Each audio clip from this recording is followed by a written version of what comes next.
Hello, everyone. Welcome back to a traditional roundtable episode. We had the great interview last week that you can watch, but it's not all that traditional because look who I have across from me. Hello there. Hello. I'm not Nicholas. No, it's been a while since you've been on. I know. A new studio.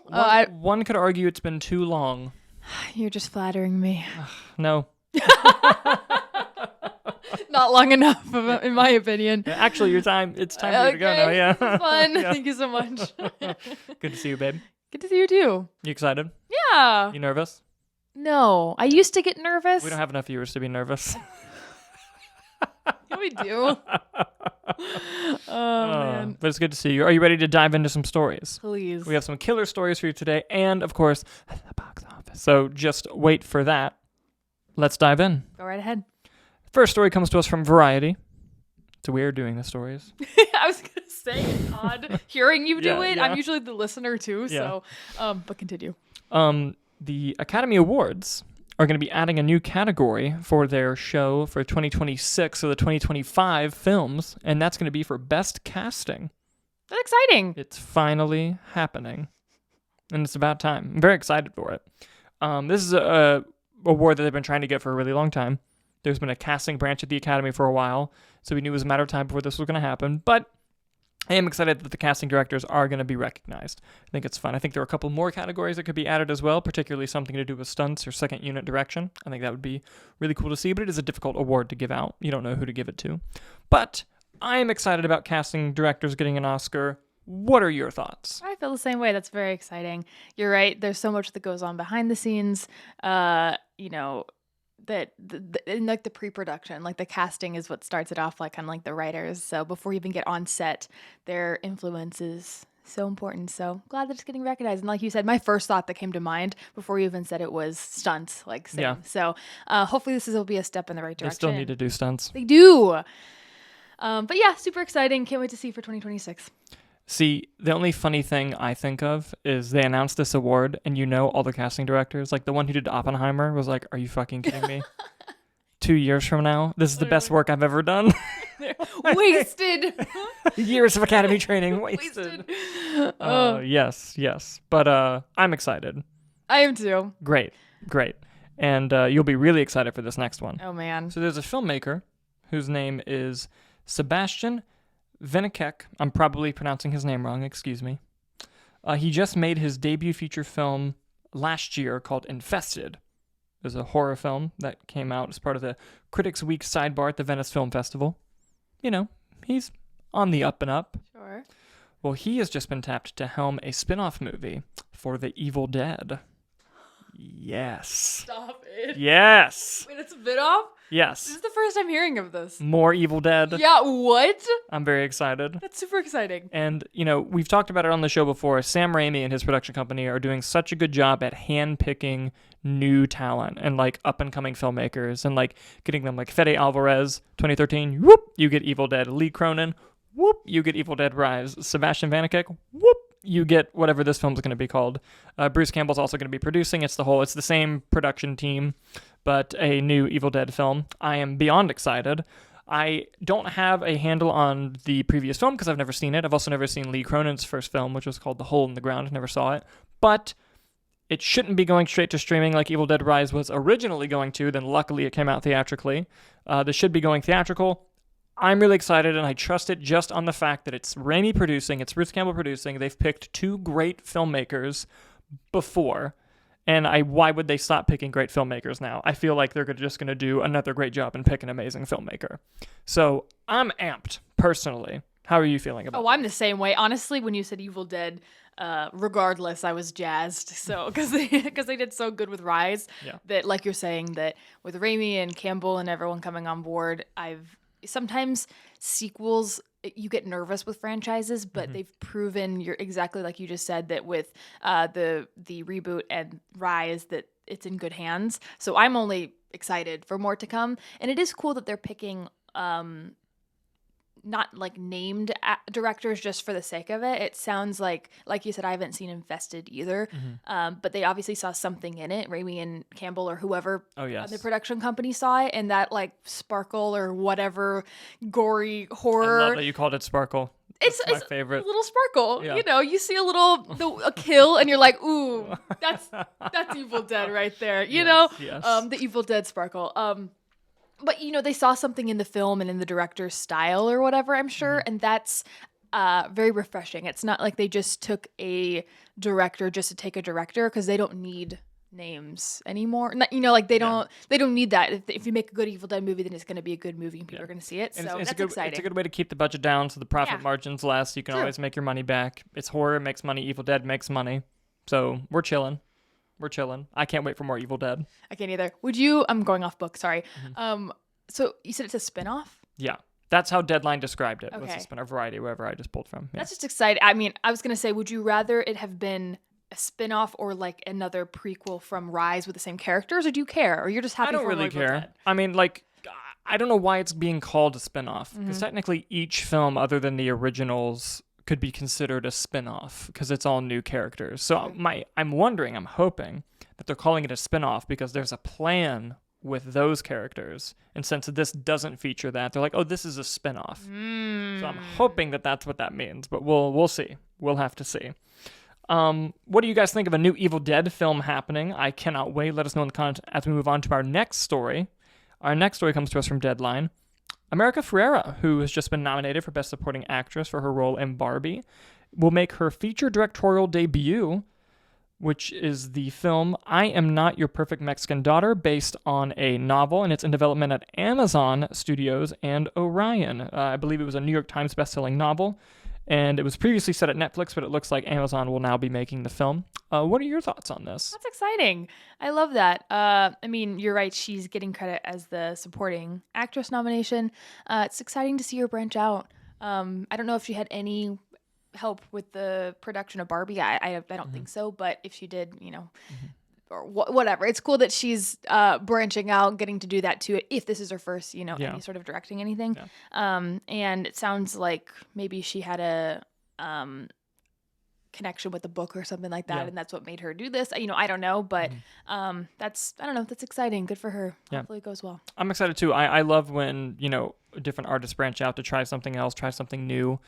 Sometimes it works out great, sometimes it doesn't. I'm really hoping it works out for her, and I agree. I think maybe, I don't know this for sure, but I think maybe she just had like a personal connection to the source material and was like, oh, I have to be the one that tells the story. So if it comes from that place, it typically means it's going to be a great film. So I am excited about that as well. What do you guys think about America Ferrera making her feature debut with I Am Not Your Perfect Mexican Daughter? Let us know in the comments as we move on to our next story. And this one is more in your wheelhouse, but it kind of came as a surprise to me.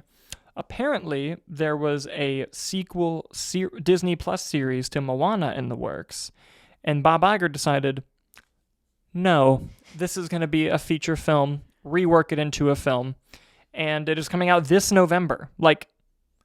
So that means they were almost done with that show. And what's surprising to me is that if you go in the article on Deadline, it kind of talks about how, they're casting it, which tells me, for the show, were they not going to have the original cast do the voices so that it would be cheaper? And now that it's a movie, they're like, get them back. I don't know that. I'm just me speculating based on stuff I saw. But this came out of nowhere during the Disney earnings call. And does this excite you? Do you think this is going to be a good thing? Where do you think this could go? I mean, I'm excited.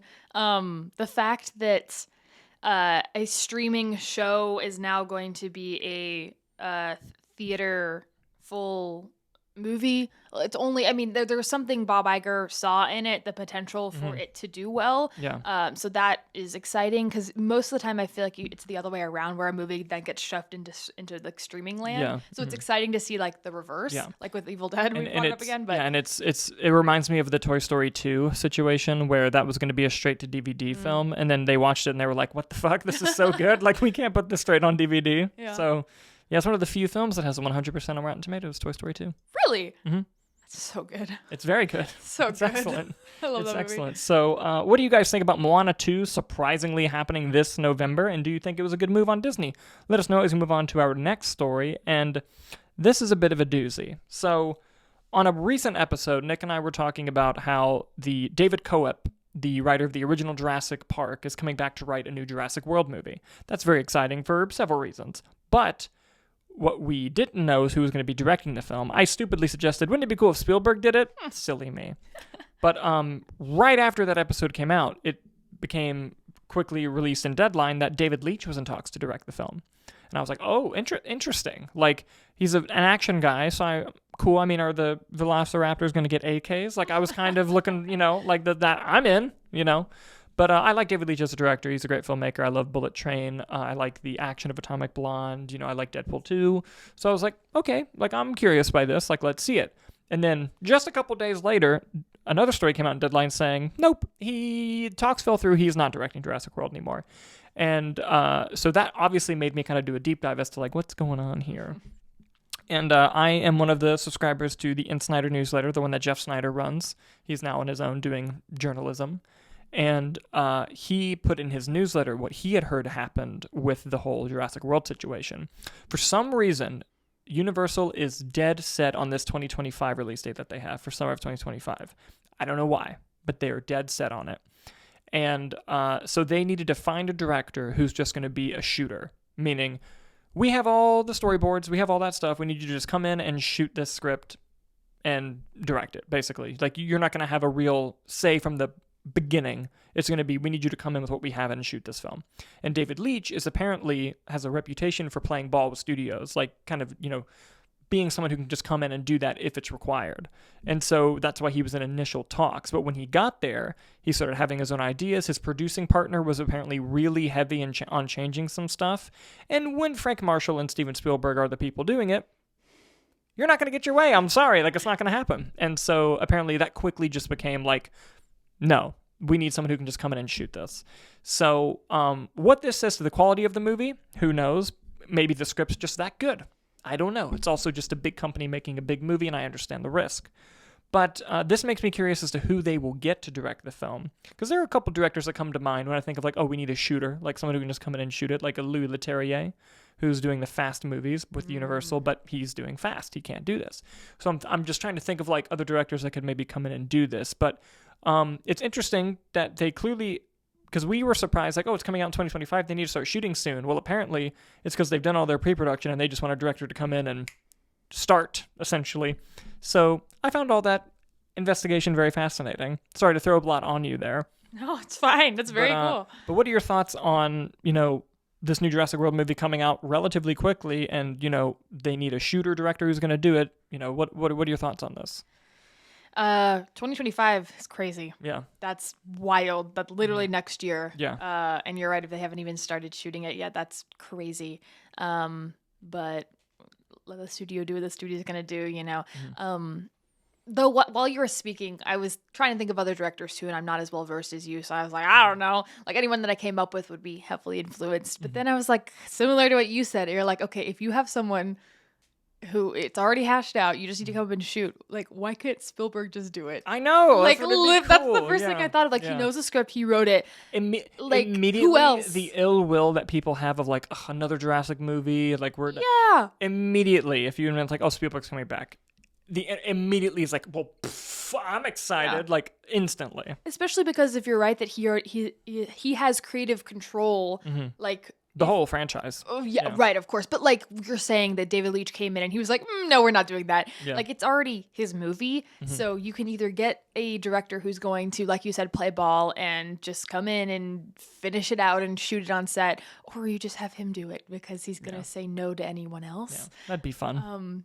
But I also know he's Steven Spielberg. Yeah. So, but anyway, it's, I'm hoping it's a good script, right? Like, if you're I'm hoping so too. Right? If someone's just going to come in and just shoot it without any creative critiques on set, that's slightly nerve-wracking because so much good stuff happens on set. Yeah. So hopefully it's good, right? It's kind of like a, Universal's a long-standing company, and that's how you used to make movies back in the day. You hired a producer, gets an idea, they hire a writer to write the idea, they hired a director to shoot the idea, and then that was it. And, it's just an old school style of filmmaking with lots and lots of money. So I get it. And it might also just be trying to prevent hiring someone, spending all the money, and then the company not liking what they've made and having to spend more money. So the company just spent the money now and is like, just shoot this. Yeah. Like we're not going to spend more money than what we've done. So maybe that's it too, which I kind of understand. I mean, as an artist, I hate it, but as a like business mind, I'm like, it makes sense, you know? So I'd be very curious to see who they get to do this. Yeah. What do you guys think of the new Jurassic World? David Leitch will no longer be directing it, even though he was for like 4 days. Let us know in the comments as we move on to our next story. And this one I'm particularly excited about. Ooh. So a couple years ago, maybe 2, my brain hurts, there was a new Predator movie called Prey that had come out on Hulu. It was direct to Hulu that they released a 4K. Thank you, Disney. I bought it. And that movie was called Prey. It was very good. Very good Predator film. And something that was kind of worrisome was, is that going to be it for the Predator franchise? Because like it's now owned by Disney. Like, what are we going to do here? The streaming play was odd, but it was a great film. It was directed by Dan Trachtenberg, who had made 10 Cloverfield Lane. Well, according to Deadline, he is now making another standalone Predator movie called Badlands, and it's going to take place in the future. So we have a Predator movie way in the past. We're going to get a Predator movie way in the future. Fuck yes. And it also mentions in the article that articles do sometimes, like there's a story and then like they drop something that's like, well, that's a story, where he's going to be making Badlands, but 20th Century is also going to be developing a sequel to Prey that Dan Trachtenberg hasn't signed on to do yet, but they're in talks with the cast to get them to come back. Awesome. Love this. I'm one of the few people who like Shane Black's Predator movie. I thought Prey was a great movie. Bullshit they didn't put it in theaters, and they learned their lesson because the new Alien film was supposed to be Hulu, and now it's going to theaters. Put this movie in theaters, you cowards. Put Badlands in theaters, and Prey 2. If Prey 2 gets to go to theaters and Prey 1 didn't, what a story. Just put it in. That's all I'm saying. It did so well on Hulu too, right? It did incredible on Hulu. It had really good reviews. Yeah. And or like ratings and stuff. Like it was critically well received, is what I'm saying. You still need to watch it. I do. I know. I was about to say I'm a fake fan if I'm going to start talking about this film when I haven't seen it. All I know is there's a dog, and the dog is great. And, yes. And it was a rescue dog. Yeah. Mm-hmm. That will get me to watch it, not anything else. Yes. Let's watch the 4K. Don't watch it on Hulu. Okay. I have it. Okay, cool. It'll be fun. I love that it's in the future. That's so funny. Oh yeah, the new one? Yeah. That's hilarious. They're just like Predator, but in the future. I hope like the first pitch meeting for Prey was like Predator this way. Yeah, literally. And then they were like, great. And they're like, all right, it was successful. You wanted to do another one. Okay, Predator this way. What? So next. Yeah. What's next? Yes, I'm thrilled. I'm excited about it. I love Prey. So deep lore. There's actually a great reference to Predator 2 in Prey that came out of nowhere. Because like a lot of the times the sequels are kind of ignored, like Prey 2 or Predator 2 is kind of ignored, and I laughed so loud because like why did they connect it to Predator 2? But they did, and they did that for me, and I thought it was funny. Loved it. They said this is for Dalton. Yes, it's exactly what they did. Exactly what they did. I love it. I need to actually watch all of the Predator movies. So I'm sorry. See, that's my fault. We've been together for over 5 years. I've never made her watch a Predator film. Sorry. This is bullshit. Not even Shane Black's. I think we started it and then I fell asleep. Of course you did. No, it's okay. Sorry. It's okay. We'll start with Arnold.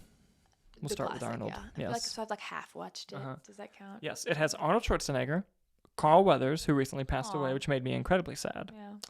And it's directed by the guy that directed Die Hard. Oh yeah. It's great. That's what we're doing tonight. Screw the Super Bowl. Fine. But yes, I'm excited about the new Predator film. Are you guys excited about Badlands, the new Predator film? Let us know in the comments as we move on to the box office. The box office. I love that you sang it. I don't know why I did that. That was fun. I might like get you to sing like an intro and we play it every time like we do box office. So I don't remember. Oh no, we didn't make predictions because we didn't do a traditional show. Oh. So this is interesting. Wait, do you want me to just like rapid fire do prediction? Go for it. What came out last week? You want me to do it and then set me up? Wait, wasn't it Lisa Frankenstein? We saw that. Mm-hmm. Nothing else probably because it's January. Yep. Number 1, Miller's Girl. I'm kidding. That movie's so bad.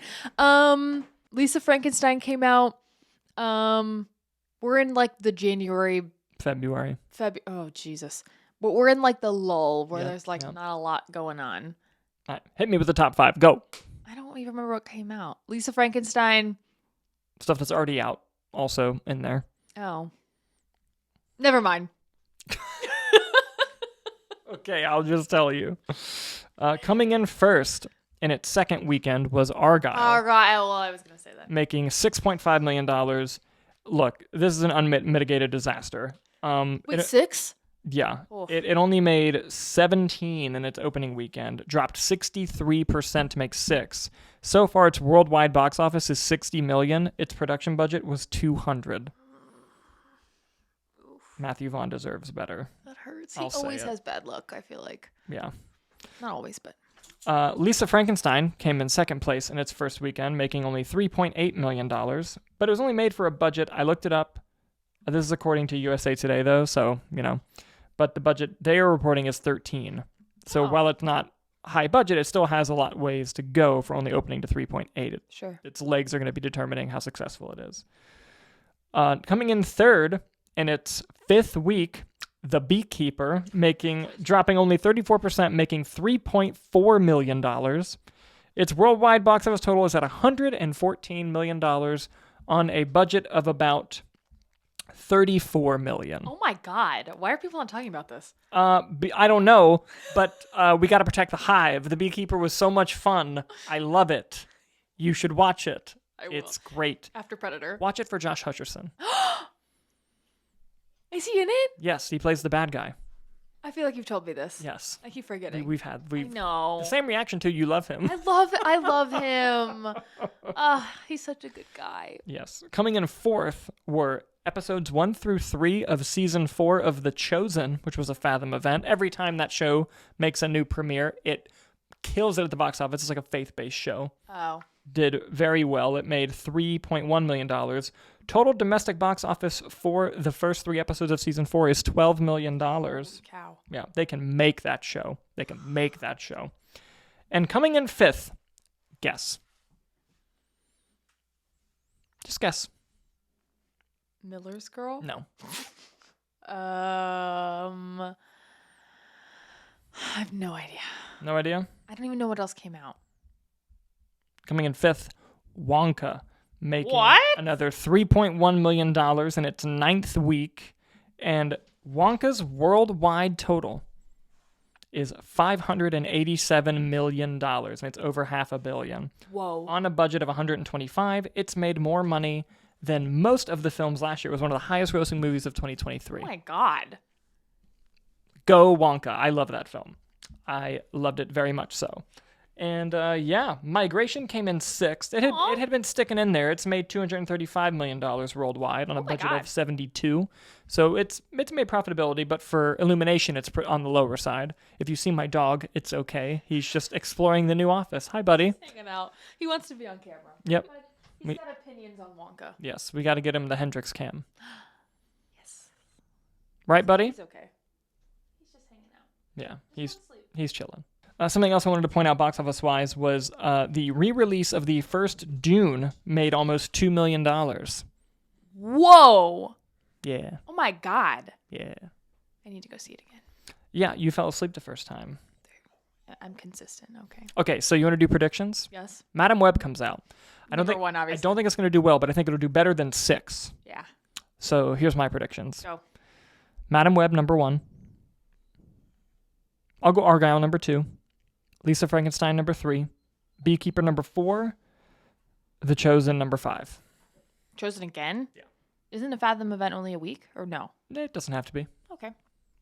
I will go Madam Web. Just for funsies. Lisa Frankenstein. Argylle. Beekeeper.